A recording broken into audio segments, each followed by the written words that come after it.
नमस्कार दोस्तों, आप सभी का आपके ही चैनल प्राचीन कहानियों में स्वागत है। अगर पहली बार आए हैं तो प्लीज़ चैनल को सब्सक्राइब करें ताकि वीडियो की नोटिफिकेशन समय समय पर आपको मिलते रहे।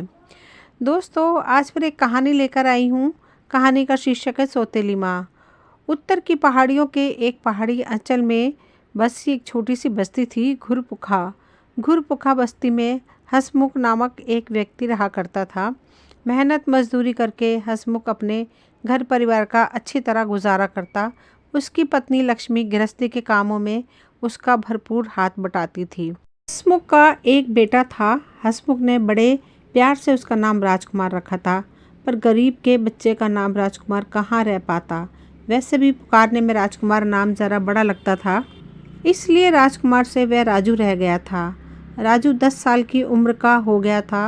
वह पढ़ने भी जाता, खेलने कूदने में भी अन्य बच्चों से कुछ ज़्यादा ही हिस्सा लेता था। सब कुछ ठीक ठाक चल रहा था कि यकायक एक दिन हसमुख के जीवन में अंधेरा छा गया। हुआ यूं कि लक्ष्मी जंगल में लकड़ियाँ काट रही थी। झाड़ियों में कोई सर्प लिपटा हुआ था।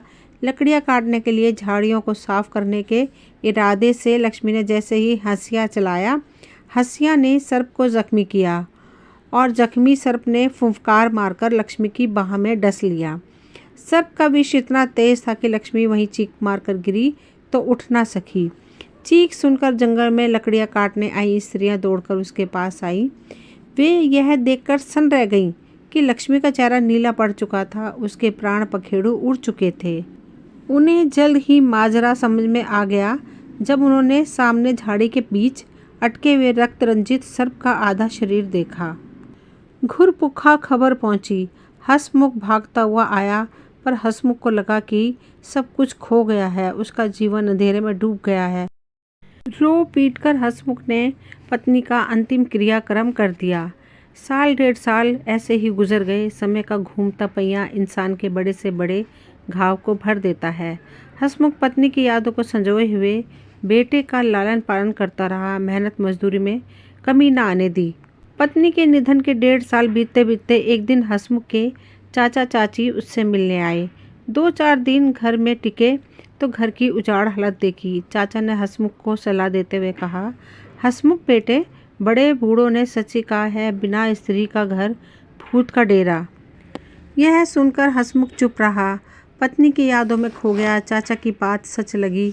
मन ही मन सोचा, सचमुच ही लक्ष्मी के जीवित रहते उसे घर गृहस्थी की कोई चिंता न रहती थी।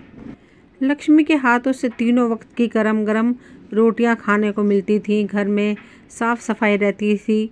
राजू के कपड़े कैसे धुलते लक्ष्मी का निधन से पहले उसे पता ही ना था। लक्ष्मी बेटे को नहला धुलाकर साफ कपड़े पहनाती थी, बाल संवारती थी। पूरी बस्ती में पहनने ओढ़ने में राजू सबसे अलग थलग दिखता था। अब हालत यह थी कि वह सबसे गंदे कपड़े पहने नजर आता था। उसकी भावनाओं में उभार लाते हुए चाची ने कहा, 1.5 साल गृहस्थी का बोझ अकेले ढोते तुझे हो गए, दूसरा विवाह क्यों नहीं कर लेता। दूसरा विवाह? हसमुख चौंका, फिर सहज होकर बोला, राजू 12वें बरस में लग गया चाची, अब दूसरा विवाह करके क्या होगा। बेटा 12वें में लग गया तो इसका अर्थ यह तो नहीं हुआ कि तू बूढ़ा हो गया है। विवाह की उम्र नहीं रही अभी। तेरी उम्र ही कितनी है? 30 वर्ष। बहुत सारे मर्द तो 30-35 की आयु में ही विवाह करते हैं। तुझ पर अपने अलावा बेटे की भी जिम्मेवारी है। तुझे पत्नी मिलेगी तो बेटे को माँ। सब कुछ पहले जैसा चलने लगेगा। चाची ने जैसा कहा था वैसे ही भावना हसमुख के मन में पहले से थी। चाची ने भावना को हवा दे दी थी। वह सोच विचार में डूब गया। अरे सोचता क्या है बेटा, एक लड़की मेरी नज़र में है, उम्र 22-24 की है, गोरी चिट्टी है, तेरे घर में आ गई तो समझो घर में उजाला आ गया। अगर हाँ कहो तो बात चलाऊं। नाम उसका फूलमती है। जैसा उचित समझो चाची। हसमुख ने हाँ कर दी। सहमति मिलने की देर थी। एक माह के अंदर अंदर फूलमती को ब्याहकर चाची ने हसमुख के घर में उजाला भर दिया। हसमुख को पत्नी सचमुच ही बहुत सुंदर मिली थी, उम्र की जोड़ की थी। फूलमती कुछ पढ़ी लिखी भी थी। उसकी सुंदरता पर रिझकर हसमुख खुद की जिंदगी को जालों से भरा हुआ महसूस करने लगा। पर हर उजाले के बाद अंधेरा होना प्रकृति का नियम है और अंधेरे के बाद उजाला आना एक सच्चाई है। 3 माह का अरसा खूब अच्छा कटा। 3 माह बीतते बीतते फूलमती अपना ऐसा जादू पति पर चला चुकी थी कि वह उसकी हर बात आंख मूंद कर मानने लगा था। एक दिन फूलमती को मालूम हुआ कि वह माँ बनने की उम्मीद से है। उसकी खुशियों को पंख लग गए। माँ बनने की उम्मीद से होते ही उसे स्वर्गवासिनी लक्ष्मी का बेटा राजू आंख में पड़ी किरकिरी की तरह लगने लगा। अब तो राजू के हर व्यवहार में उसे खोट नजर आने लगी। उसका खेल कूद उदंडता प्रतीत होने लगी। उसकी जिद बिगड़ी आदत का नाम पाने लगी। हंसमुख से शिकायतों का दौर चला। बेटा बाप से डपट और फिर डपट के बाद पिटने भी लगा। फूलमती को अब भी सब्र ना था। वह तो किसी तरह राजू को अपनी दुनिया से पूरी तरह अलग करना चाहती थी, ताकि उससे होने वाला बच्चा ही उसका और उसके पति का लाडला बने। फूलमती राजू के विरुद्ध मनी मन नई योजनाएं बनाने लगी। एक दिन उसने जो योजना बनाई उसके आधार पर उसने हंसमुख से कहा, बरसात शुरू होने वाली है, हमें बरसात आने से पहले घर में जलाने के ईंधन को अच्छी तरह इंतज़ाम कर लेना चाहिए। मेरे साथ अगर राजू को जंगल में लकड़ियाँ लेने भेज दिया करो तो एक की बजाय 2 गट्ठर लकड़ियाँ आ जाएंगी। इस बात को मुझसे कहने की क्या आवश्यकता है? राजू तुम्हारा भी बेटा है। लकड़ियों के लिए जब तुम जाओ तो राजू को भी अपने साथ ले जाया करो। हंसमुख ने इजाज़त दे दी। 3 दिन तक फूलमती राजू को अपने साथ ले जाती रही और हर दिन इस बात का पति से रोना रोती रही कि लकड़ियाँ कम मिलती हैं। चौथे दिन उसने घने जंगल के बीच जाने का निश्चय किया। वह राजू को लेकर घने जंगल और उबड़ खाबड़ पहाड़ियों के बीच बढ़ने लगी। बीच बीच में वह कपड़ों की कतारों का निशान छोड़ती गई, ताकि लौटने में रास्ता भूलने का अंदेशा ना रहे। यह काम वह राजू की नज़रों से छुपाकर करती गई। अंत में वह ऐसे घने जंगल के बीच पहुंच गई जहां दिन में भी गहरा अंधेरा था। नई माँ राजू ने दिन में भी अंधेरा देखकर सहमे स्वर में कहा, यह हम कहाँ आ गए? यहाँ लकड़ियाँ तो खूब मिलेंगी। फूलमती ने मनी मन कुटिल मुस्कान समेट कर कहा, पर यदि हम लौटते समय रास्ता भूल गए तो यहाँ से निकलेंगे कैसे? राजू ने प्रश्न किया। फूलमती ने सोचने की मुद्रा बनाई, फिर बोली, कहते तो ठीक हो, वापसी का रास्ता ध्यान में रखने की बात पहले सोचनी चाहिए। ऐसा करो, तुम लकड़ियाँ काटो, मैं कुछ दूर वापस लौटकर वापसी के रास्ते का ध्यान में रखकर आती हूँ। फूलमती ने कहा और लौट पड़ी। राजू ने कुल्हाड़ी संभाली और नई माँ के आज्ञा पालन में लग गया। फूलमती अपनी योजना पूरी कर चुकी थी। उसने तेजी से वापसी का रास्ता पकड़ा। निशानी के तौर पर छोड़े कपड़ों की कतारों के सहारे उसे वापसी में दिक्कत न हुई। अब वह उन कतारों के निशानों को हटाते हुए बढ़ रही थी। घर पहुंचकर उसने रोना पीटना मचा दिया कि जंगल में बाघ ने हमला कर राजू को मार डाला। वह जान बचाकर भाग निकली। उसे उम्मीद भी ऐसी थी कि राजू को जहां वह छोड़कर आई थी वहां कोई ना कोई नरभक्षी जानवर उसे सांझ गिरते ही अपना शिकार बना डालेगा। हंसमुख गांव वालों के साथ बेटे की लाश की तलाश में पत्नी को साथ लेकर बढ़ा, पर फूलमती उन्हें उस रास्ते पर ले ही ना जा रही थी जिधर वह राजू के लेकर गई थी। इसलिए ना तो राजू के मिलने की कोई उम्मीद थी और ना ही लाश के मिलने की आशा। दूसरी ओर राजू कुछ देर लकड़ियां काटने के बाद थक गया। नई माँ के ना लौटने की चिंता में इधर उधर दौड़ भागकर उसे खोजने लगा। ज्यों-ज्यों समय बीत रहा था त्यों-त्यों वह इस बात को सोचकर खुद को धिक्कार रहा था कि उसने नई माँ को क्यों रास्ता खोजने के लिए जाने दिया। वह खुद क्यों साथ नहीं गया और इधर उधर भागदौड़ में वह इतना अधीर हो गया कि कुछ देर बाद तो वह उस स्थान का भी रास्ता भूल गया जहाँ उसने लकड़ियाँ काटी थी। वह जंगल कुछ ऐसे ही भूल भुलैया वाला था कि 10-20 गज के बाद का रास्ता पूरी तरह भ्रमित कर देता था। उसने भागदौड़ में जंगल से निकलने की युक्ति भी की, पर व्यर्थ। उसके कानों में कुछ दूर से शेर की दहाड़ सुनाई दी तो डर के मारे चीख निकल गई। फिर कहीं से रीछ के घुर घुर की आवाज़ उसके कानों में पड़ी तो रहा सा होश भी जाता रहा। मारे डर के वह एक पेड़ की ऊंची शाखा पर चढ़ गया। मन ही मन इस बात का शुक्र मनाया कि बच्चों के साथ खेलते खेलते वह ऊंचे से ऊंचे पेड़ों पर चढ़कर शाखाओं पर पहुंचने का अभ्यस्त था। कुछ देर बाद वह रीछ उधर आया और भूमि को सूंघता हुआ आगे बढ़ गया। कुछ देर बाद उसे रीछ और शेर की भिड़ंत की दहाड़ सुनाई दी। शेर की गर्जना हृदय कपा देने वाली थी। उसका रोम रोम पसीने से नहा उठा। उसने कसकर पेड़ की शाखा से खुद को चिपका लिया। गीदड़ और लकड़भग्गे भी उसे नजर आए उसकी एक सांस आ रही थी और एक जा रही थी। भूख प्यास का होश ना था। उसे लग रहा था जैसे मूर्छित होकर गिर पड़ेगा, जंगली नरभक्षियों का शिकार बन जाएगा।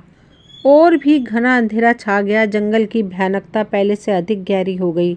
डर से कांपता हुआ राजू इतना भयभीत हुआ कि पेड़ की शाखा की पकड़ उससे छूट गई। अपने को गिरता हुआ पाकर वह पूरी शक्ति से चीखा। वह कब भूमि पर आ गिरा और अचेत हो गया, इस बात की उसे कुछ खबर भी ना रही। फिर उसने महसूस किया कि एक रीछ और रीछनी उसके पास आए हैं। उन्होंने उसे अचेत पड़ा हुआ देखा तो अपना रूप बदल लिया। अब वे देवी देवता के रूप में आ गए। राजू ने आभास किया वे भगवान शंकर और पार्वती हैं। वे विहार करने के लिए निकले हुए थे। वेश बदलकर जंगल में गुजर रहे थे। मूर्छित पड़ा देखकर माता पार्वती को दया आ गई थी। वे उसे चेतना में ले आई थी। इसका पिता बहुत सीधा साधा है भोलेनाथ। माता पार्वती जो सारे जग का हाल जानती है, दयावान होकर शंकर से बोली। राजू के वहां फंसने का वृत्तांत सुनाते हुए बताया, इसकी माँ दुष्ट स्वभाव की है। उसके दुष्ट स्वभाव की वजह क्या है उमा? भगवान ने पार्वती से पूछा।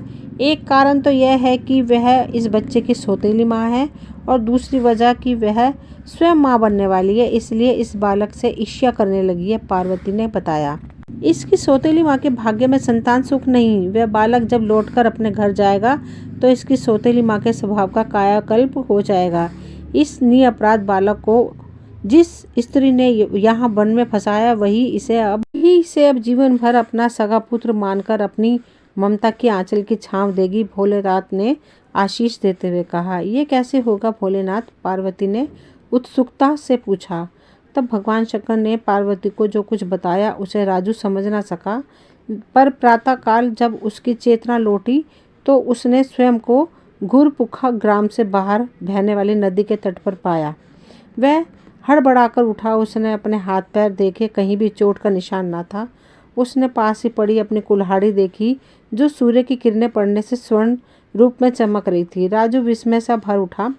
कुल्हाड़ी को बार बार उलट पलट कर देख रहा था। उसे कोई भ्रम ना था। लोहे की कुल्हाड़ी स्वर्ण कुल्हाड़ी में बदल गई थी। उसे रात की घटना याद थी। उसे लग रहा था उसने कोई सपन नहीं देखा। भगवान शंकर और पार्वती ने उस पर कृपा की है। उन्होंने ही उसे वहां पहुंचाया है और उनकी ही कृपा से लोहे की कुल्हाड़ी स्वर्ण कुल्हाड़ी में बदली है। उसने कुल्हाड़ी से बेटे को अलग किया। स्वर्ण कुल्हाड़ी वस्त्र के नीचे बगल में दबा ली। वह जल्दी जल्दी नदी पार करके घर पहुंचा। घर के नज़दीक पहुंचा ही था कि लोगों की दृष्टि उस पर पड़ी। वे उत्साह में भरे हुए उसका कुशल क्षेम जानने उसकी ओर दौड़ पड़े। कुछ से बड़े उसके घर खबर करने भागे। उनमें से ज़्यादातर लोग वे थे जो जंगल में खोजने में उसके माँ बाप के साथ गए थे। हर कोई जानने को उत्सुक था कि उसे कुछ हुआ तो नहीं। 1 मिनट के अंदर हसमुख और फूलमती भी दौड़ते हुए आए। मेरे बेटे, बाप ने गले लगाया। मेरे लाल। फूलमती ने उसे सीने से लगाकर सिर पर हाथ फेरा। फूलमती की आंखों से झरझर आंसू टपकने लगे। वह बोझिल स्वर में कह रही थी, भगवान शंकर का मेरे सपन में आना झूठा नहीं था। राजू खुशी खुशी घर पहुंचा। पास पड़ोस के लोग कुशल क्षेम लेकर चले गए तो फूलमती ने उसके सामने भोजन की थाली लगाते हुए बताया, भगवान शंकर ने स्वप्न में आकर मुझे बताया था कि हमारा राजू सकुशल लौट आएगा। उन्होंने यह भी कहा था कि हमारा राजू हमारे घर का सहारा और उजाला बनेगा। फूलमती उसके सामने सने का सागर उड़ेल रही थी। तब राजू ने अपनी बगल में दबी सोने की कुल्हाड़ी माँ बाप के सामने रख दी। फिर उसने उसके साथ ही भगवान शंकर और पार्वती के बारे में सब कुछ बता दिया। उनके निर्धनता के दिन खत्म हो गए थे।